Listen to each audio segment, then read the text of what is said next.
The show starts in 10, 9, 8, 7, 6, 5, 4, 3, 2,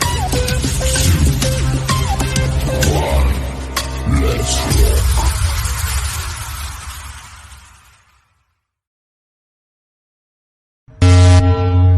Broadcasting from the Big Peach of Atlanta, Georgia. A show unfiltered, unscripted, raw. The Patriot Angle Podcast.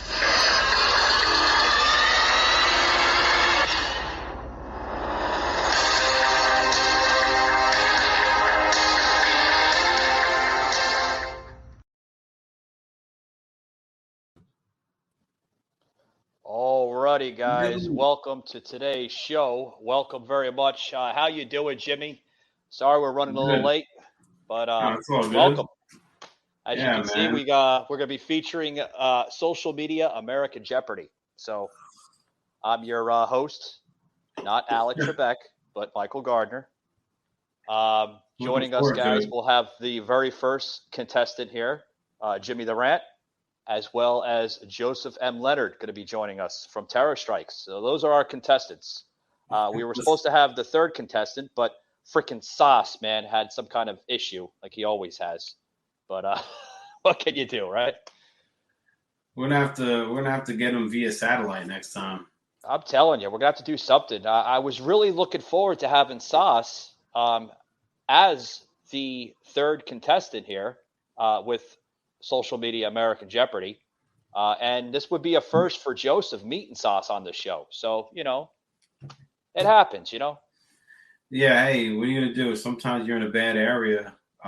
Where's he? He's from, he's up north somewhere, Vermont or something like that. Madison, Wisconsin. Oh, never mind. He's even further than I thought. So, I don't know. I don't know how it is out there. Maybe the service isn't all too great. Yeah. It is what it is, right? So, without being said, guys, we're going to bring in Joseph M. Lenard here on the show. Welcome, Joseph. How are you doing, buddy? Hey, doing good. Good to see you guys. Very good, very good. So we're going to kick off the show here in a little bit here. I want to pretty much folks, I want to let you know that this is all for a goof, obviously, right? So, let me get my game face in here, my game show voice in, right, for the voiceover. So I'm going to try my best here, guys, to bring out the show very comical, do the voiceover from the actual show of Jeopardy, right? So we'll try our best here, guys, okay? All right. Ladies and gentlemen, welcome to Social American Jeopardy. Joining us today from New Jersey, Jimmy'The Rant. All righty. Welcome, Jimmy. How you doing, buddy? And then joining us here from the author of Terror Strikes, Joseph M. Lenard. We do like that. Just some finger snaps for you.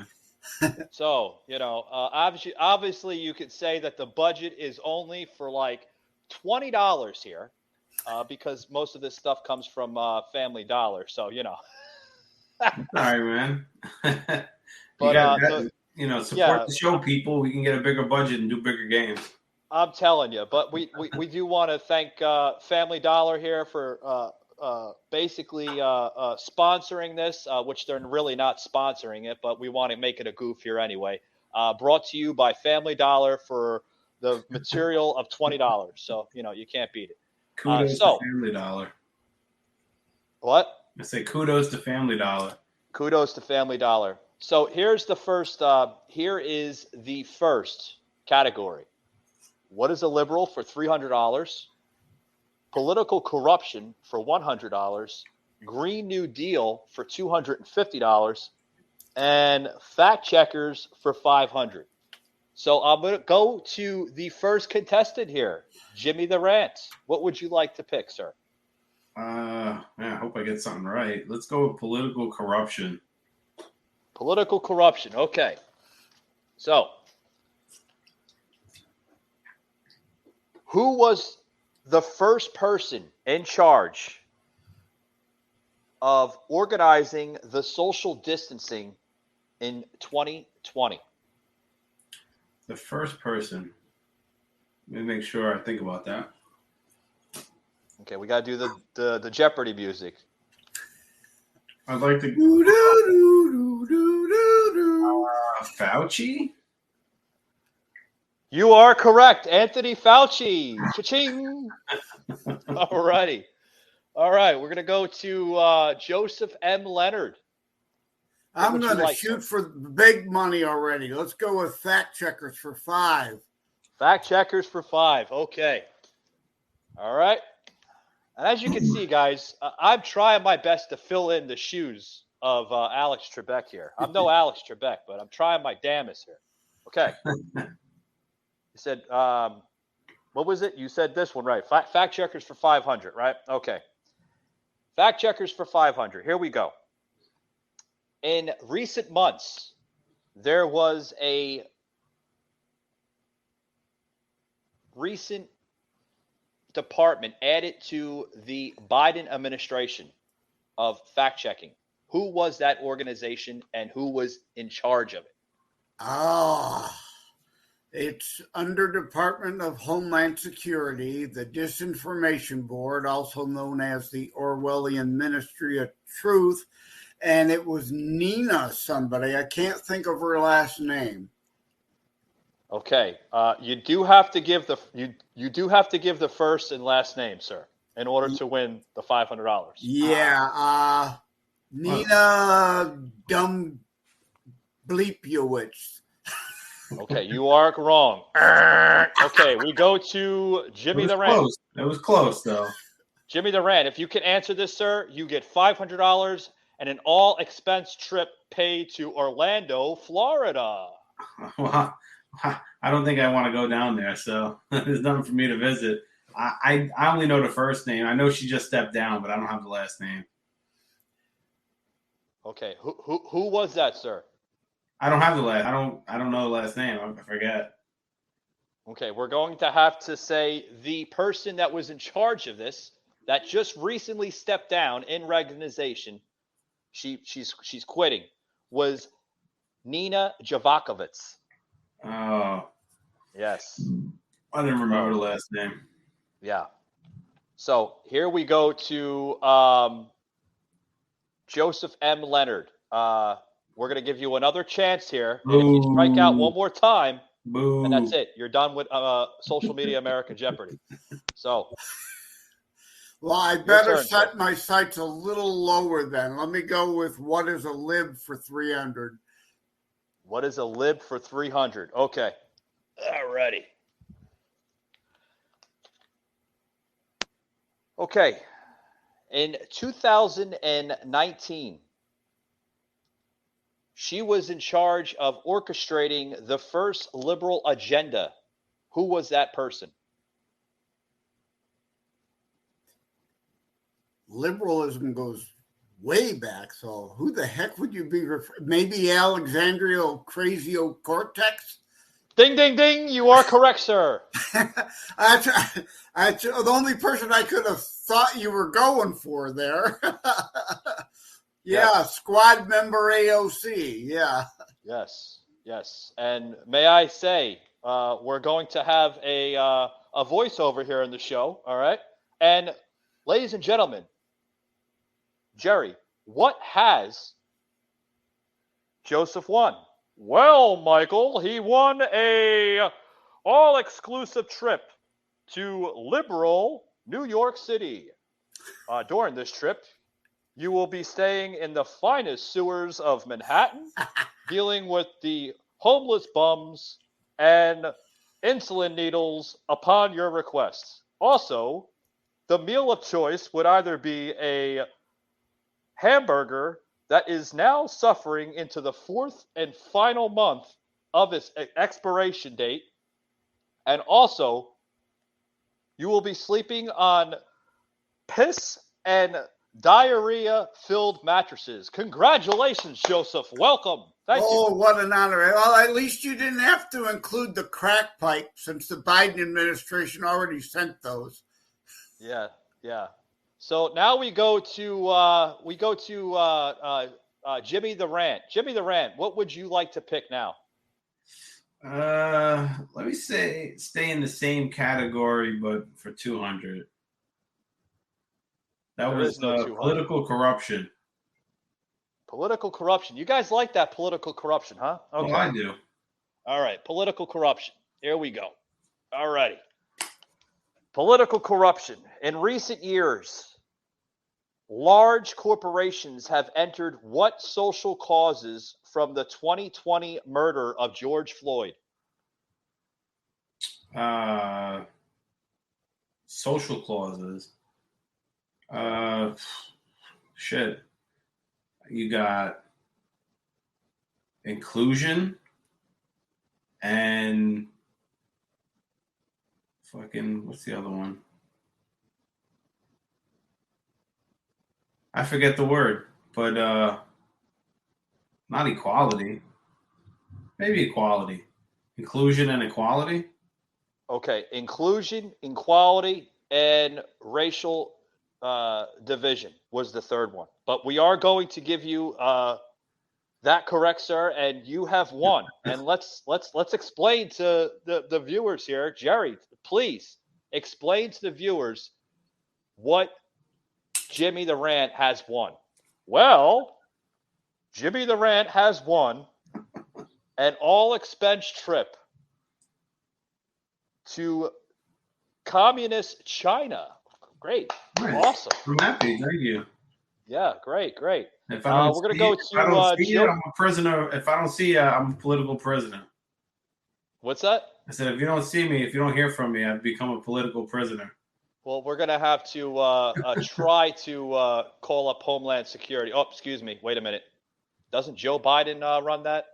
Yes, No, Michael. They have political prisoners here now too, so we don't want to call them either. Yeah.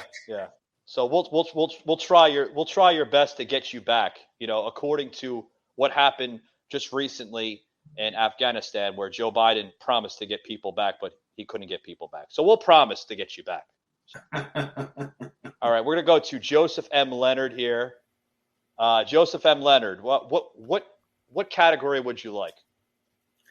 Well, let's hope if you send Jimmy, since Biden's so weak, maybe Jimmy could talk Xi into not invading Taiwan. So that might actually be a good thing to send him there. But we haven't done Green New Deal, so let's go with that. All right, Green New Deal. Great. Okay. Just we get the whole breadth and width of the questions. Right. And you are the last person to pick this category. And then after that, we have to go into the last category, and whoever wins that wins the entire social media Jeopardy. So you did Green New Deal, right? Yeah. Okay. In 2019, she and who others were in charge of this new Green New Deal agenda? Well, that was AOC again, wasn't it? Congratulations! So I just get to answer AOC for every question now, I think, and I'll be okay. Yeah. Let's tell the viewers what Joseph won. Well, Michael, Joseph has won an all-exclusive trip to socialist Venezuela. In this trip, he will suffer from high levels of socialism, no freedom, and no liberties whatsoever. So congratulations, Joseph. You won. That's great.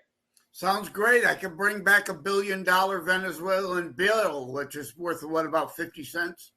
Yeah, and when would you like to take this trip? You have up to 3 months to take this trip. Sounds good. Okay, just let you know, Joseph, that this trip is only a one-way trip. There's no round trip whatsoever. It's kind of like your trip to Hotel California, huh? You can check out, but you can never leave. Yes, and there's no glass ceiling or mirrors involved. So, all right. So we're going to go to the last question here. Okay, the last question. And that is going to be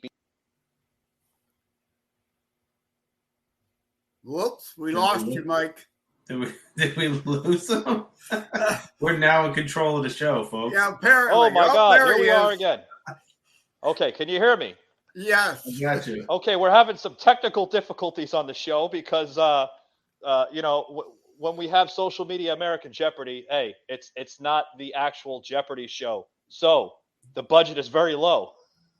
Okay, the very last question.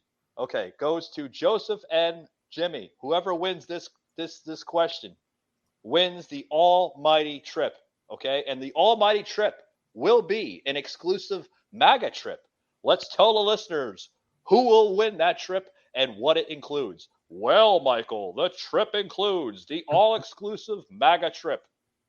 On this trip, you will see freedom, liberties, everything that makes up what America truly is. In this trip, you will see no Joe Bidens, no Kamala Harris's, no AOC's, no social distancing, no fact-checking, no masks. It will be a paradise among its own paradise. So, whoever wins this, guys, this is the almighty trip. Okay. Now, in 2016, Donald Trump said this quote, and I quote this: "If we lose the what in 2020, we lose it forever." White House. Jimmy the Rant. The vote? You get one more. You get one more answer, and then that's it. The country? Joseph. What was that? The country or the nation? You are correct. Hey! Hey, Joseph has won the all MAGA trip. Congratulations, guys. You have won. For Jimmy, well, what has Jimmy won? Jimmy has won an all-exclusive trip. No refunds whatsoever. Yeah, to New Jersey. No. You will be sent to communist Cuba forever. Wow, that's well, at least they got cigars. Yeah. That's sad news. I thought he was going to get a participation trophy. Cuba's not as bad as like sending someone to California. Yeah. You know? I'd rather go to Cuba than Venezuela. Yeah, I thought so too. So we're done with social media Jeopardy. I hope everybody had fun. I hope everybody enjoyed themselves. Like I said, guys, this was a total goof. It wasn't it wasn't a real game show. Hopefully the ratings didn't go down too bad. So you got to have fun once in a while. What are you going to do? Gotta have fun. Well, it's kind of hard to go down from zero.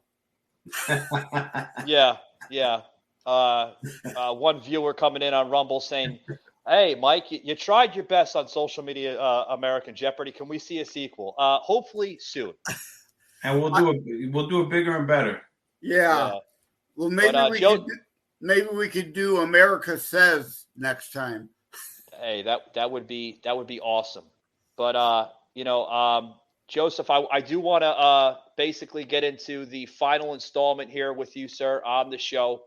We're gonna make this part 4 here. We got into for those who are just tuning in or didn't hear the 3rd episode, we got into a little bit of Joseph's book, Terror Strikes, how he got involved with the writing industry.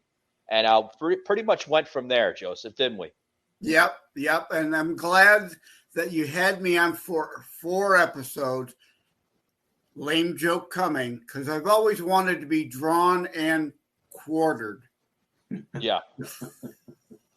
I did so too. I do. Yeah. I do want to pretty much catch up, Jimmy, with that episode. We got into a little bit of your passions, how you got involved. I mean, this goes all the way back to, your roots, right, Joseph? You got into writing because of your parents, you said, right? Like your parents were into it. Yeah. Yeah. My dad had a polka band, and you're in New Jersey. I'm sure they've heard of him out there. He's traveled all over. He used to travel all around the, Northeast. It was Ted Leonard Jr. and the Polka Kings. I mean, you could still find their recordings today. They were pretty popular. So, oh yeah. Well, that was like a genre of music really popular in the Polish community, or no? Oh yeah, mostly the Polish communities, right? Or German too. I mean, there's German polkas. Oh, you're right. And we do have we have a large Polish population in New Jersey, especially Hudson County. Well, used to be, but there's still a lot. Went to school with a lot of Polish kids, so maybe I'll ask my one of my guys when I go to work tomorrow if they've heard of the band. Polka. Polka, polka, polka. It reminds me of Home Alone when she gets to the airport and there's no planes to get home, and John Candy comes up and he's like, hey, me and my polka band are driving across the country. You never heard of it? Well, he said he was the Polka King of Chicago, right? Yeah. You never heard of Polka King of Chicago? Hit me, baby, baby, baby, baby, and the bougie polka. Yeah, Chinese polka. That's hit me great, polka. Great tie-in, guys. I never thought we'd have gone down that road. Yeah. So last night here, I do want to brief last night, Joseph. Jimmy and I, we did a little something different here on the show.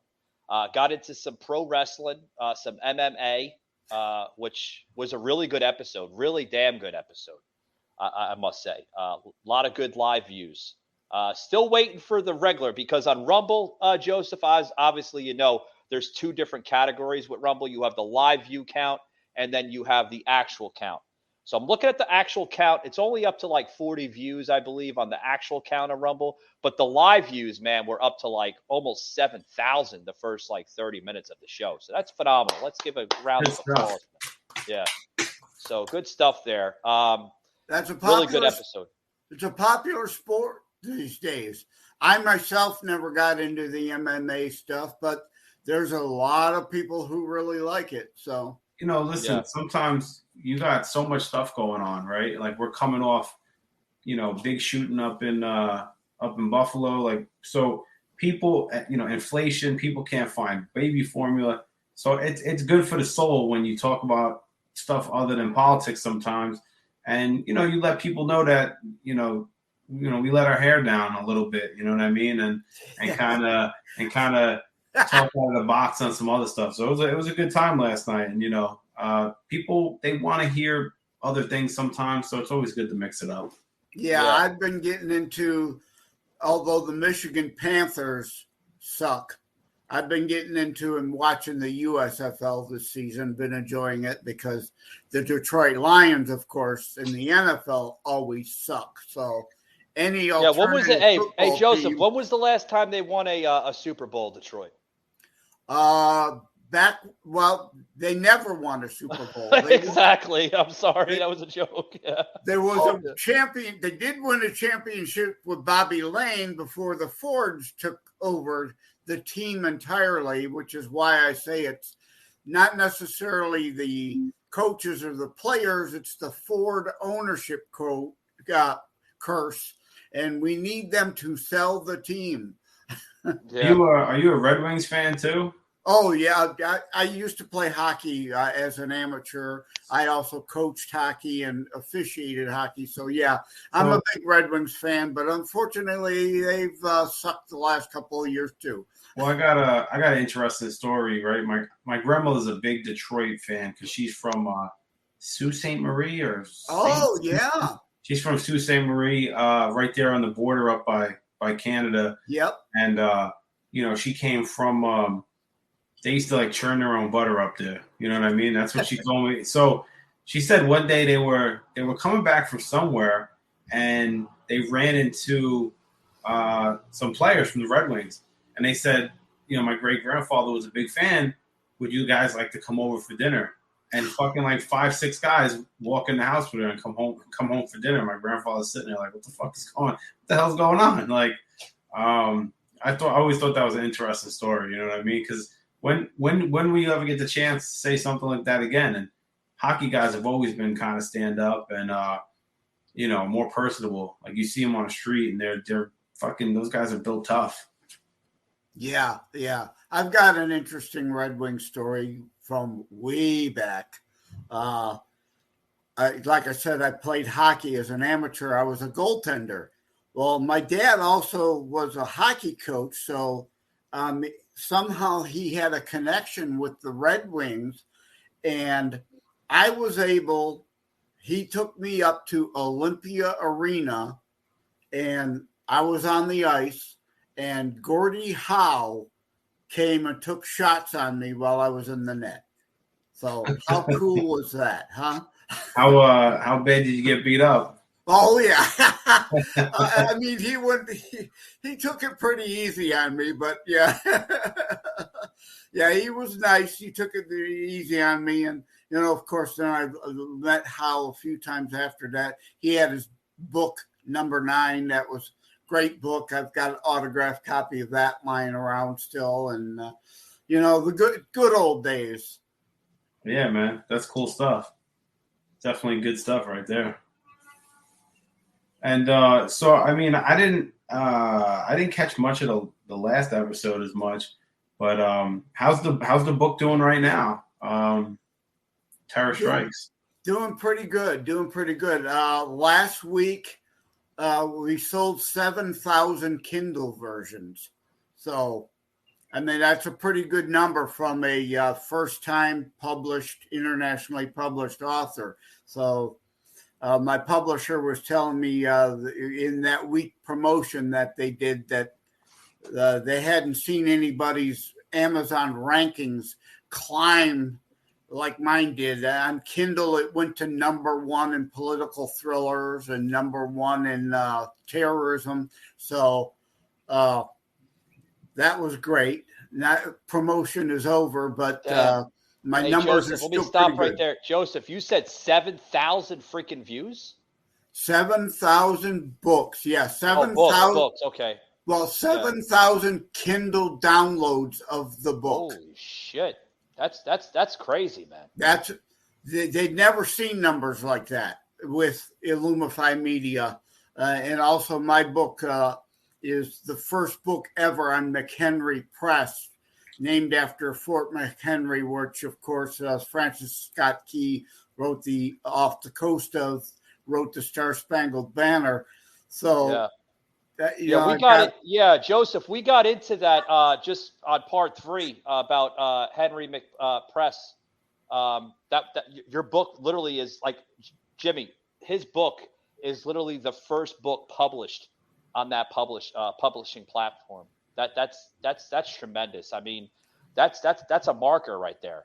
I mean, yeah, you'll be able to use my name and my book as a trivia question next year, which was the first book and author on McHenry Press, which is a wholly owned subsidiary of Illumify Media. So I'm rather proud of that. So yeah, I don't like to brag, but that's a pretty big deal. That's quite an honor. You're damn right, it's a big damn deal. Let's give a round of applause, Jesus. Big damn deal. What? I think we might be looking at the next Tom Clancy over here. Like, what do you see? Obviously, this book is fiction with based. I don't know. Would we say based loosely on true events or influenced by current affairs and true events? What do you see yourself writing next in the future? Is there anything in the works? Are you planning on doing, more fiction geared towards this, or some nonfiction as well, like a little bit more factual about, anything? Yeah, I see myself next going to a completely fiction book. But yeah, I call this book a faction book because it's part fiction, part fact. Several chapters deal with actual historical reporting, if you will, historical information of real terrorist attacks. And then, the fiction story is built around those factual reportings, because those who fail to learn from history are doomed to repeat it, as they say, or more commonly, nowadays we say history doesn't repeat, but it sure as hell seems to rhyme a lot. Yeah. Yeah, we're starting to see that, Joseph. Even with today's society, like we're seeing it like throughout, the entire board. You see it, with this whole Roe versus Wade story, which dates back to the 70s. We're seeing, remnants of BLM kind of piggybacking a little bit off of the Black Panthers, just a little bit of it. So. I mean, we are seeing, history does repeat itself, without a doubt. Well, yeah. Well, unfortunately, again, one of the reasons why I wrote the book is because after 2001, after 9/11, people swore to never forget. Well, and then especially during the Wuhan virus lockdowns, people kind of forgot because they believe or bought into this myth that terrorism stopped. It didn't. You just didn't hear about it because the media, the liberal media, was focused on the Wuhan virus hysteria as a narrative to try to unseat Trump. So terrorism has been happening. And you mentioned, one of you mentioned Buffalo. My friends, there were 202 mass shooting terrorist events already this year. You likely heard of 3 at the most. So literally, terror strikes coming soon to a city near you. And it's not just the big cities. We had Milwaukee over the weekend. And of course, the killings in Chicago continue over the weekend. We had, there's so many of them that I forget them. I can't remember them all. I mean, what happened recently in Buffalo I would consider that a domestic terrorist attack, without a doubt. I don't try to play the line anymore, and I'm not going to do the whataboutism where I'm going to compare, what's going on in Chicago to what happened up there. Now, again, I'm a conspiracy guy, and, I always think outside the box. I go, all right, well, you had the subway shooter recently. He didn't hit one person. Cameras didn't work. They couldn't find the guy, had no information. Then you got the guy in Buffalo. They have a video, same night, manifesto, same day. He doesn't get shot or killed. He gets taken into custody. So I always think, I try not to like put conspiracy on everything, because then what can you believe is true and what's not true? But I would say that,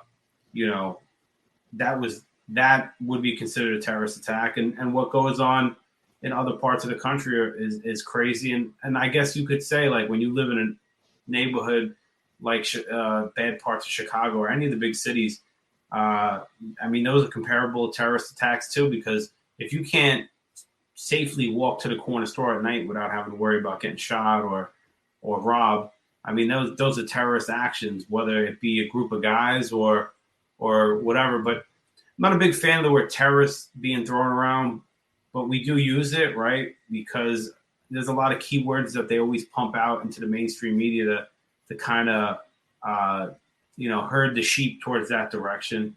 But now that the focus has changed from brown people being terrorists, right? Because that was the narrative for such a long time, right? That terrorists were from the Middle East. They had a certain look. They, worshiped a certain religion. Now the shift has gone over to terrorism only being domestic terrorism with white people in the United States. What do you see? How do you feel about the transformation of the focus of terrorism, right, on what they're doing? And do you think that, we're in any kind of danger from a foreign enemy as far as another terrorist attack in the country? Well, you touched on quite a bit there, and let me make a quick note here so I could try to remember to circle back to it. But the first thing is, why are we hearing so much about Buffalo? Well, because that is the narrative that the left wants. That's what they're going to play up. And they're calling him what? A right-winger. Well, wrong. I've seen the manifesto. It's been leaked to me. I have it. Yeah, I read it too. He calls himself a progressive with communist leanings, authoritarian communist leanings. They will not tell you those facts. They're trying to paint him as a right-wing white supremacist. Well, this has nothing to do with replacement theory, even though that term has been bandied about. I was just on the Black conservative podcast out of California, the Kimberly Cloud Show, and we were discussing. Yeah, this. Joseph, how did that get played out there? I seen that. Seen that podcast in its audio version. Yeah, which was a tremendous podcast episode, I may add. How did that? You guys got into a lot of good detail on that podcast. Yeah, we went into this in depth, and Kimberly agrees with me wholeheartedly. At the root of this is the CRT that's being peddled in the school for years. We're talking about a high school kid being peddled critical race theory and constantly being harped at about race. And he snapped. Now, this kid was on the FBI's radar, too. He should have never gotten his gun legally because he has mental health issues. And he threatened to shoot up his school last year. These are facts you're not getting. Now, you could go to terrorstrikes.info/interviews. Yeah, Hey, Joseph, you're touching on a story right there. I don't remember the NRA basically commenting on any of that. Correct. Did you see any of that come out? No, of course not. And they haven't. But again, back to kind of Jimmy's point, I said there's 202 mass shootings. Buffalo is the one they've been waiting for so that they can spin the narrative. And I mean, Wisconsin, Waukesha, Wisconsin, the Christmas parade attack, one of the few attacks you've heard of, because at first they were covering it as if it were a horrible accident, that somebody accidentally turned onto the street where the parade was going and hit some people. No.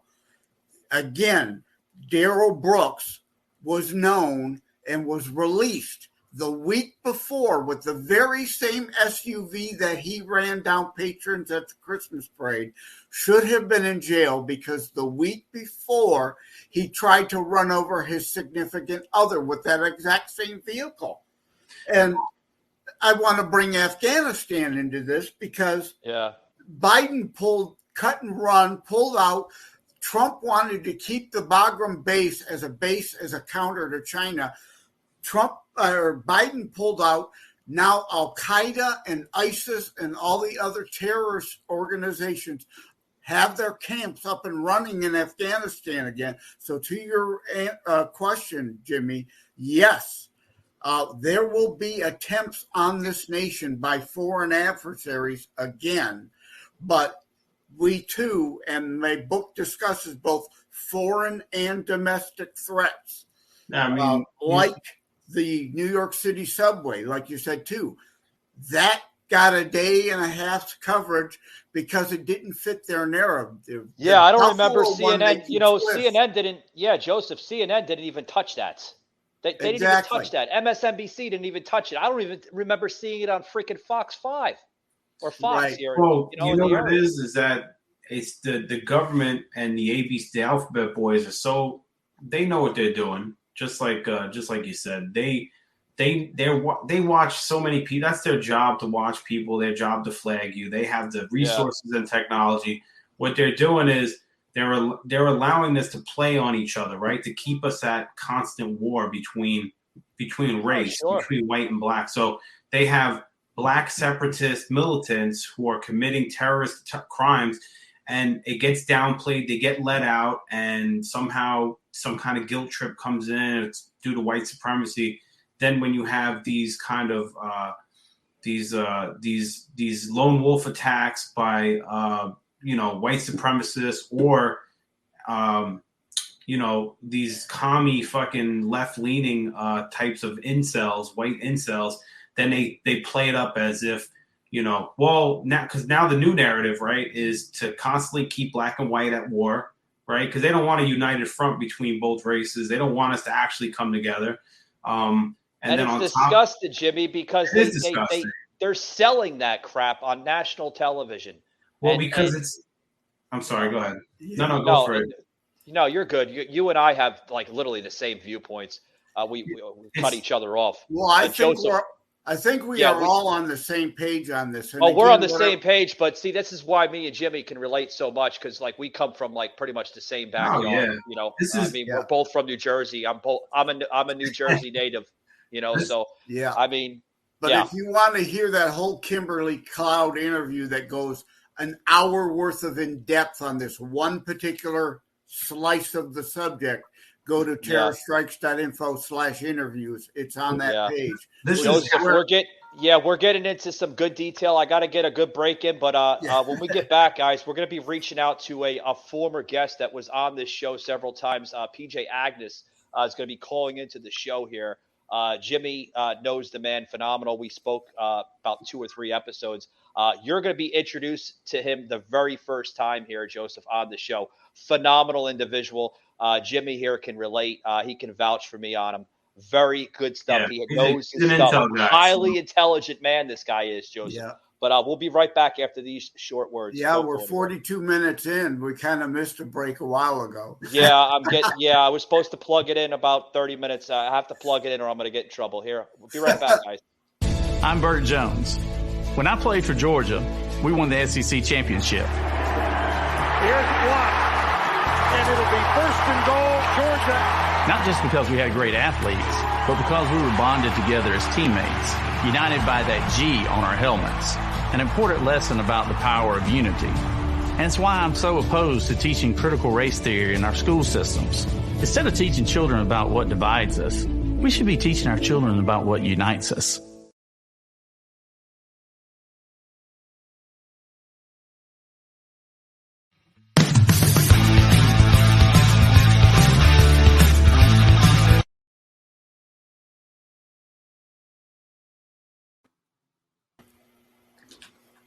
And we got myself here. How appropriate was that Burt Jones commercial talking about CRT when we were just talking about CRT, which is really the root of what drove that kid to shoot up the Tops grocery store in Buffalo? Well, he opposes it. He's an advocate that does not support it whatsoever, and he's a big Trump fan. He was actually endorsed by President Trump right here in the state of Georgia, and he is running for office. So we got to give Burt Jones a big support, on the show. He opposes it. So correction to you, Jimmy. That I thought I heard something different. Last night I had to correct Jimmy on the show because we're sponsored through the National Republican campaign here on the show that supports the show. So I had to correct Jimmy that he opposes it, means he doesn't support it whatsoever. I thought he said he supports it. I go, what the hell? I said we can't have this commercial for talking about this. Right, he's in the wrong party if that were to be the case, right? Yeah. And Trump's endorsements have been he's 81-3 on his endorsements. Who are you? Are you supporting Purdue over Kemp down there? I take it, right? Purdue's not perfect either. I'm supporting Purdue over Kemp. The reason why I'm doing that is because I've seen where Kemp has brought us as a state, and I look at Kemp more as a rhino, a turncoat, than an actual conservative Republican. Yeah, I see David Perdue. I see the vision. I see the message he wants to bring Georgia. Okay, he wants to bring us in a better path. He wants to steer us away from radical liberalism. And with Brian Kemp, I see more of a of a radical Democrat. A radical Republican right there. You know what I mean? Yeah, and I was disappointed when Vernon Jones dropped out of the race. He would have really shaken things up because the most vehement conservative are those who recently left the Democrat Party, like Candace Owens or Brandon Strzok of the Walkaway movement. It's like a smoker. There's no one more anti-smoking than someone who just quit smoking. So there's no one more rabid against Democrats than someone who just recently left the Democrat plantation. So I was happy. I sent Vernon Jones money. I was very disappointed when he dropped out, but he wanted to consolidate behind Purdue. So I can respect that. Yeah. They're giving, Joseph, they're giving Purdue a lot of crap, man, a lot of heat right here in Georgia. Joseph, have you seen? I don't know if you get the same type of advertisements up there, up north, but have you seen the advertisements coming out with Brian Kemp attacking David Perdue? No, I've not seen those, but I can imagine they're vicious. Again. Oh, they're very vicious, man. They're like, he's literally he's making a lot of falsehoods through those ads. Yeah, well, and the thing that worries me, I need you to explain to me how your primary process is, because the thing that worries me, and I don't think it'll matter what the law is, the Democrats already clearly shown they don't care a whit about violating any campaign laws. Like in Michigan, we have a semi-closed primary. Anybody can walk in on primary day and say, I want the Democrat ballot or the Republican ballot. I want a completely closed primary. I don't think you should be able to vote in the Republican primary unless if you've been a registered, verifiable Republican for at least 3, 4, 5 years. Because what I fear is Stacey Abrams and her crew are going to try to help Kemp win the Georgia gubernatorial primary in the hopes that then Republicans will sit home on general election day and they can steal that governorship. Well, see, here's the thing, and I'll let Jimmy talk here in a minute because I think Jimmy had a question. But here's the thing. What David Perdue wants to do, he wants to pretty much piggyback off of Kay Ivey, right, from Alabama. He wants to end the curbside voting. He wants to end the mail-in ballots. Kay Ivey, you seen in Alabama, the great state of Alabama, she's ended that. Yeah. You see the ad that I plug in, which is also supporting the show. A lot of conservative Republicans supporting the show here. I love it. We need more, but that's what David Perdue wants to do. And Brian Kemp sees it. Brian Kemp knows it. And that's why he's attacking Perdue. Mm-hmm. You also got Pennsylvania's pretty interesting with fucking Dr. Oz running. He's a flip-flopper motherfucker. And honestly, the fact that he's currently he's like neck and neck. Oh, hold that thought. We actually have PJ Agnes calling in on the show. I'm going to put the phone up to the microphone so you can hear it a little bit. Oh, you got the new mic too. Yeah, Pennsylvania won't be. How you doing, PJ? Friday. Welcome to the tonight's show, PJ. How's it going, buddy? It's been a while since we had you on the show. Doing pretty good here. Let me put you on. Oh, can you hear us? I can hear you just fine. Can you hear me? Okay. I'm just making sure that we have Jimmy here, Jimmy'The Rant, and then we also have Joseph M Lenard What's up, PJ? on the show. So, Jimmy, good to talk to you again. Yeah, absolutely. And we also have Joseph M Lenard here on the show. I'm not sure if you know who he is, but he is the author of Terror Strikes, which is doing phenomenal on the shelves across the state of his state and across America as well too. So good to meet you, PJ. You need to hold the phone a little closer to the mic. I can barely hear him. Congratulations on a successful book. Yeah, Thank one you. second. Yeah, one second, Joseph. We're having some issues here. Let me plug out the Bluetooth here. 1 second, sir.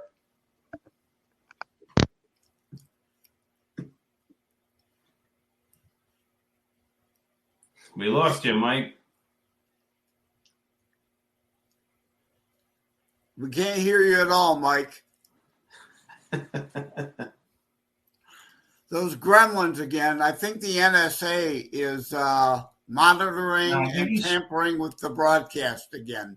He shut his mic off. Well, until we hear him. But yeah, like I said, Pennsylvania. It's odd too because Dr. Oz he lives in New Jersey, but he's like using his parents' address in PA. Like that guy shouldn't have any kind of vote. Yeah. Like you need to wake up. He's a fucking flip flopper. Get rid of him. I don't care. We're back here on the show. PJ, sorry about that, buddy. But yeah. So PJ, welcome to tonight's show. It's been a hot minute since we've had you on. I'd like to introduce you to Joseph M. Lenard, the author of Terror Strikes, and then of course Jimmy on the show with us. PJ, we're talking about CRT and we're talking about the mass shooting, which you wanted to come on this show. You reached out to me earlier today and said, I think we need to discuss this on the show. Can you give us a little insight here on your analysis of just what's going on with all this mass shooting, with all this violence, even the CRT, sir? Well, I really believe that post-lockdowns, post-pandemic, not only was the pandemic, traumatic and scary for a lot of people, but the government's response to it just really destroyed mental health. There's a lot of data out on this now. The mental health of young people especially is worse than it has been in generations, if ever. And I really, truly believe that is not responsible, but adding to a lot of the mass shootings we're seeing. Obviously, there are a lot of factors at play here. Oh, sure, absolutely, worst mental health we've ever seen. Yeah, I agree. I agree with PJ. You're absolutely right. The Wuhan virus lockdowns destroyed the mental health of a lot of our children. Suicide rates among teens are way, way up, and I touch on that in my book because of that. The lockdowns didn't stop terrorism. They're happening, and you just hadn't been hearing about them because you probably missed that part of the show. And teen suicide rate, or suicide rates in general, but especially among teens who are already awkward and somewhat isolated and feel, isolated even in school when they're there. And then you take them away from that social setting and they become even more isolated. They become more internalized. Teen suicide is way up. And as we discussed, this kid that shot up Buffalo already had mental health issues. There is no doubt, PJ, like you said, it exasperated them. Well, I think that they, the FBI and them, they allow these individuals to get away with. I mean, think about it like this: if you were involved in January 6th, they were coming to your house to find out where you were on that day and why. But you have an individual that says he's going to shoot up a school. He's on some kind of list. Nobody comes to speak to him. And then all of a sudden, they swoop in after he commits the crime. And listen, they have big time think tanks in these agencies as well as people who analyze the psyche all day. They pay top dollar for that. And I guarantee you the statistics, when you look at the stats, they know that people are going to commit. They know that, there's a very high chance of somebody maybe committing that crime. And, that they, considering they want to push a narrative, I don't think it's negligence. I think it's straight up, they just allow it because, like I said, and this is for, a question for PJ, but how do you feel about the government allowing, black separatist militant groups and Antifa and communist groups to kind of roam freely and commit all types of acts of violence, go unchecked? How do you feel about that? And is that also, breeding more type of violence from the other from other radical sides. Well, you're absolutely right. They allow it. All of these mass shooters have red flags, and a lot of them were reported to the police, to the FBI. Schools are aware of them. If you go into any high school and ask the students who would be at risk for committing this type of crime, they'll tell you they know. Everyone who observes it on a day-to-day basis knows who these people are. There's plenty of warning, and if you could take what the manifestos that the mass shooters leave behind and put them side by side, put them together, they appear like they're written by the same author most of the time. Yeah, PJ, I could basically vouch for that, sir. I mean, I agree with you. I know you follow, the mass shootings. You're a big advocate for personal protection as well. I mean, you're basically, your movement pretty much speaks on the words very, very heavily. And just to kind of close it out, because we got about another 1 minute with you, sir, because we got to close this show out in about another 5 minutes. I have to make some room for another show I'm doing around 8:30. What is your view on the entire CRT basically now kind of in webbing with this whole mass shooting? Like, what's your last comments on that? If you tell one class of people that they're always victims and another class of people that they are victimizers, it will divide people. It will turn them against each other. And violence should be completely expected. Oh, without a doubt. PJ, I want to, I know it was, we kind of had it short here, but I do want to thank you for, coming on this show. I want to thank you for your time, sir. It's always an honor talking to you. Like I said, you've been on my show several times with, some really, really good knowledge of intelligence. And please, don't be a stranger. You're always welcome back on the show, sir. Thank you very much. Absolutely, Mike. Thanks for having me. All right, PJ. Have a great night, sir. See you later, PJ. Take care, PJ. And what Jimmy was saying, these people are known. I want to repeat that. It's like the Boston Marathon bombers. Do you remember them? The Tsarnaev brothers? Yeah. They were on the FBI's radar, too. They were on a terrorist watch list. They stopped watching them. The same with this kid. They interviewed him once. They knew he threatened to shoot up the school. They knew he was unstable, but yet they didn't keep watching him because why? Probably because they wanted something like this to happen, to allude to what Jimmy was alluding to. Oh, yeah, without a doubt. Jimmy, and in the meantime, like Jimmy was saying, January 6 people, they're hunting them down and persecuting them for what was only minor trespass. And you've probably heard the Whitmer, Michigan governor kidnapping plot, which was all an FBI setup also. Yeah.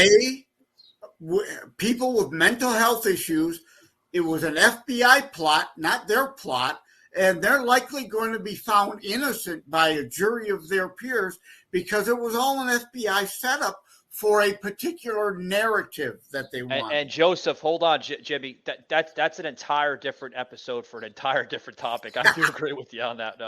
Jimmy, you want to kind of get into anything here before we close it out? Like I said, guys, I do have to make some room for an 8:30 show that I have prior commitments to. So, the floor is yours, buddy. No, I would just say that, there's been a lot of entrapment for a lot of people.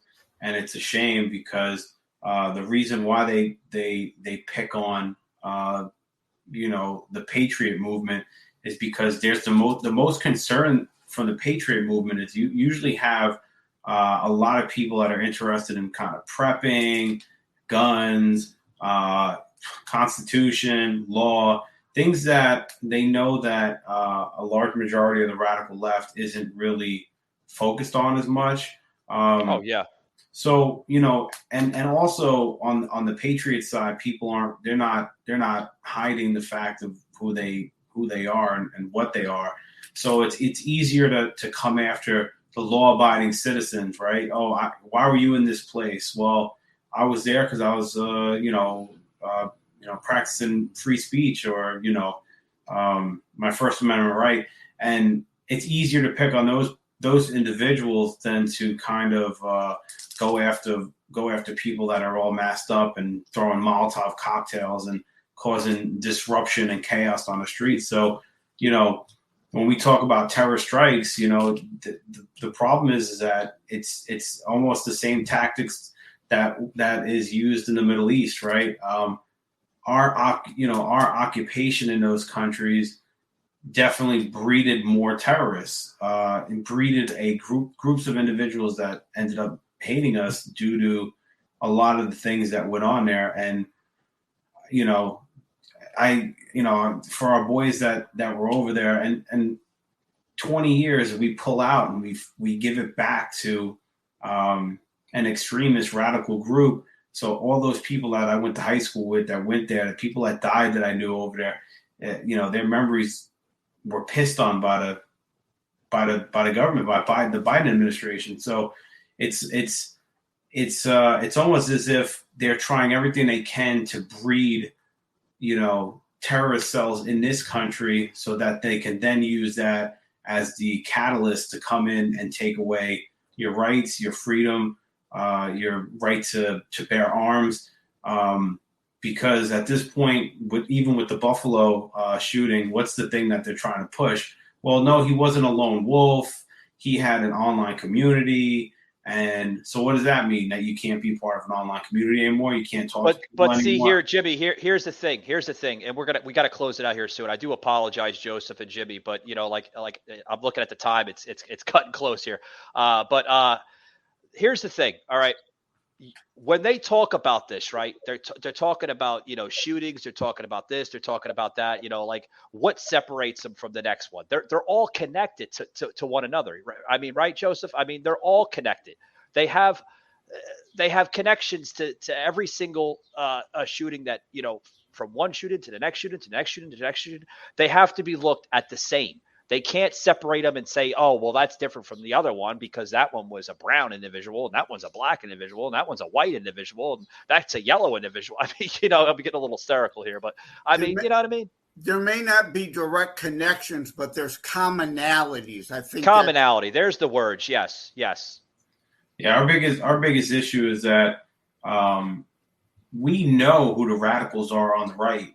Who a white supremacist, a skinhead is. They are pretty open with who they are, and they flaunt who they are, and they're proud to be who they are. So you kind of know, like, all right, that guy's so and so. I'm going to stay away from him. The problem for us is you don't know the radicals on the left. They're peppered into every factor of society, and unfortunately, they're spewing their hate and their indoctrination wherever they can, wherever they go, under the guise that they're a stand-up person, and that and they're and they use a lot of virtue signaling and stuff like that. Like, look at me, I'm a good person, I stand up for this, and they're just as corrupt as those guys on the right side that are fucking marching around hating people. So I want to push Joseph, back. Hold on. I just got a comment from PJ that we had on the show about 5-6 minutes ago, saying that he's looking at your book, he's going to buy the book, and he's going to read it thoroughly. So Thank you very much, PJ, for the support to Joseph here. The man needs it. He's a very, very good conservative advocate for the conservative movement. Yes. With that being said, Joseph, I have to end it here. The floor is yours, sir. If you want to plug in any information about your book, your content, your material, sir. The floor is yours. 1 minute, sir. All right. Well, I got to push back on PJ. Neo-Nazis are not on the right. Total government is always a leftist issue. Hitler was a socialist. He's a leftist. There's yeah, you're right. Yeah, we cannot let the left redefine socialists and communists or Nazis as a right issue. It's not. But as to the books, thank you, PJ. And reach out to me at terrorstrikes.info. You can get an autographed copy there if you want, rather than obviously through Amazon, Books A Million, Barnes & Noble, any of those other places. Terrorstrikes.info. Go to terrorstrikes.info/interviews. You'll see some previous Patriot the Patriot podcast interviews there, and a few others like the Kimberly Cloud one that we briefly mentioned that went into this more in depth. Great stuff, guys. Thank you very much. Thank you to the Jimmy the Rant here for making some time here on his Wednesday evening. Very much appreciation. And guys, you heard it. The author of Terror Strikes, Joseph M. Lenard, here on the final installment of the Patriot Angle podcast, part 4. Guys, if you want to see the first 3 episodes of this exclusive mega podcast episode, you can follow that on Spotify, Google, or Apple, as well as Amazon Music, and as well as Audible. We are on the free section on Audible, so you don't have to worry about paying anything on Audible. I kept it free. It's not about the money, guys. It's about the content. I want the content to be heard so people can see the truth, see what's really going on in America. With that being said, guys, thank you for tuning in, and we will see you on the next one. Patriot Unfiltered. You just heard an episode of the Patriot Angle podcast, an unfiltered Patriot Productions. Please follow us on Facebook at the Patriot Angle Podcast and Instagram at Patriot_Angle_unfiltered. Also, you can hear every episode on Amazon Music, Audible, Spotify, Google, and Apple Podcast. You can also check out our website, PatriotAnglePodcast.com, and also our unfiltered merchandise, PatriotUnfiltered.com. Thanks for tuning in, and we will see you on the next one.